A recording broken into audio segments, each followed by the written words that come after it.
आज सकाळी उठली आणि बाहेर बघितलं तर खूप छान असं धुकं पडलेलं होतं आणि पक्ष्यांचा देखील खूप छान किलबिलाट चालू होता। हा निसर्गाचा सुंदर आवाज मनाला खूप शांतता देतो आणि दिवसाची सुरुवात खूपच छान करून देतो। धुक्याआड लपलेली ही सकाळ आणि पक्ष्यांच्या आवाजात जागं होणं हेच खरं सुख आहे।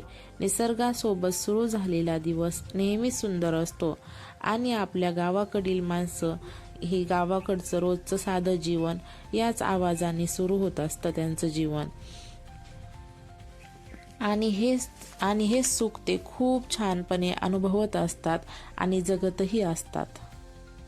नमस्कार सर्वांना, कसे आहात सर्वजण? मजेत ना? मजेतच असताल अशी आशा आहे। तर आज आहे मकर संक्रांतीबद्दल मी आज हळदी कुंकू ठेवलेला आहे। तर आता महिला पण यायला आता सुरुवातच झालेली आहे। इथं आता बाहेर आलेल्या आहेत, त्या येतीलच आता त्या घरात। तर मकर संक्रांतीच्या हळदी कुंकानिमित्त मी असं सुंदर असं एक डेकोरेशन केलेलं आहे, तुम्हाला दाखवते। आणि तुम्हाला डेकोरेशन कसं वाटलं मला नक्की कमेंट करून सांगा। तर मी हे डेकोरेशन अगदी साध्या पद्धतीनेच केलेलं आहे। आपल्या घरामध्ये एक विठ्ठल रुक्मिणीचा अशी एक मूर्तीचं एक फ्रेम होती, ती ठेवलेली आहे। आणि आपलं जे बाकीचं हे आपण सुगडं म्हणतो याला, जे आपण ववसण्यासाठी वापरत असतो मकर संक्रांतीला, ते पण ठेवलेलं आहे। इकडं सुवासिनींचा सर्व साज ठेवलेला आहे आणि इथं मी तिळगुळ वगैरे ठेवलेले आहेत, बघू शकता। आणि इकडे मी हळदी कुंकू ठेवलेला आहे। अगदी अशा साध्या पद्धतीने मी डेकोरेशन केलेलं होतं, अगदी घाईमध्येच केलेलं आहे, फक्त 10 मिनिटांमध्ये हे। तसं बघायला गेलं तर आजचा हा क्षण खूपच खास होता, कारण हळदी कुंकू हा बघा आपल्या संस्कृतीमध्ये प्रेम, सौभाग्य आणि आपुलकीचा उत्सव दाखवला जातो।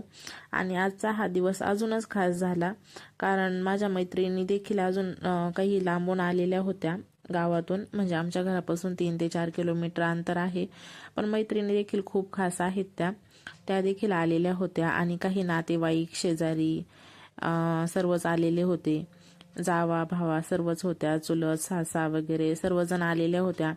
आणि हा जो सण आहे बघा महिलांचा, तो त्या निमित्तानेच आपलं एकमेकांच्या घरी जाणं येणं होत असतं। इतर वेळेस आपण इतकं आवर्जून कोणाच्या घरी जात नाही, परंतु हा सर्व महिलांना एकत्र आणण्याचा क्षण असतो। हा खूप छान वाटतं। हा सण प्रत्येकाने साजरा केला पाहिजे, हळदी कुंकाचा कार्यक्रम तुम्ही एकदा करून बघा, तुम्ही दरवर्षी प्रत्येक जण करालच, खूप छान वाटतं त्याने आपल्याला पण।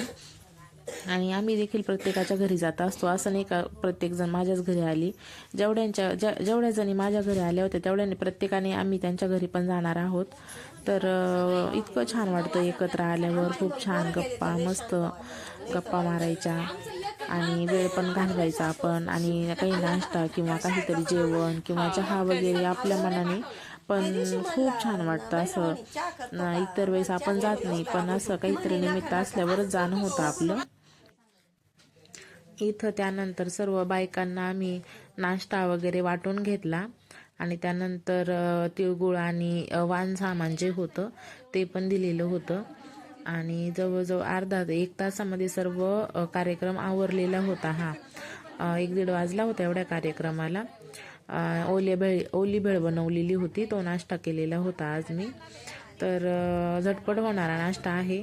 आणि कसं एखाद्या वेळेस कोणी 1-2 महिला मागं पुढं झाल्या तरी पण मग काही गरम वगैरे करण्याचं टेन्शन नसतं, म्हणून ओल्या भेळीचंच नियोजन बनवलेलं होतं। त्याच्या मागच्या वर्षी मग आम्ही कांदे पोहे बनवलेले होते। तर दुपारचा हळदी कुंकू झाल्याच्या नंतर मग माझ्या गावातल्या खूप बेस्ट फ्रेंड आलेल्या आहेत, 2 मैत्रिणी आहेत माझ्या, एक गौरी आहे आणि एक अर्चना आहे। तर त्यांचं खूप दिवसांपासून चाललेलं होतं का आम्हाला तुमच्या मळ्याला भेट द्यायची आहे, पण काही येणंच होत नव्हतं। मग हळदी कुंकाचं एक फक्त निमित्त असतं येण्यासाठी, मग त्यांना म्हटलं या तुम्ही पण हळदी कुंकाला, तर त्या पण आलेल्या आहेत। तर चला तुम्हाला दाखवते माझ्या मैत्रिणी।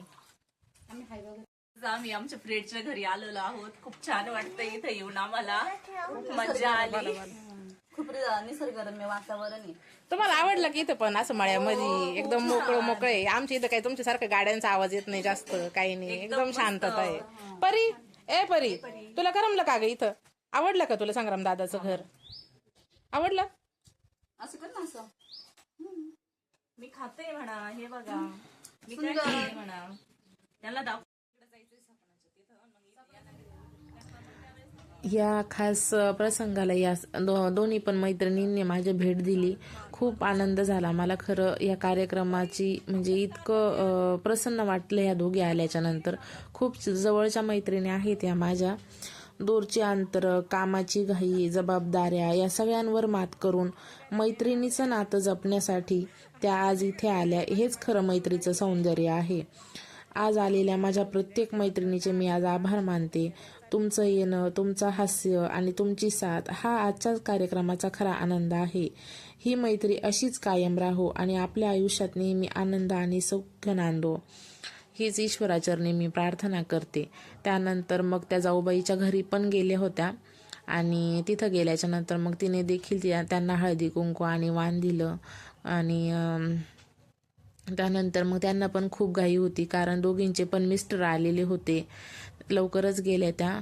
मला अपेक्षा होती त्यांनी माझ्यासोबत आणखी खूप वेळ स्पेंड करावा, त्यांनी जाऊच नाही असं मला वाटत होतं. परंतु काय करणार आहे, प्रत्येकाला काही ना काही कामं आणि घरची जबाबदारी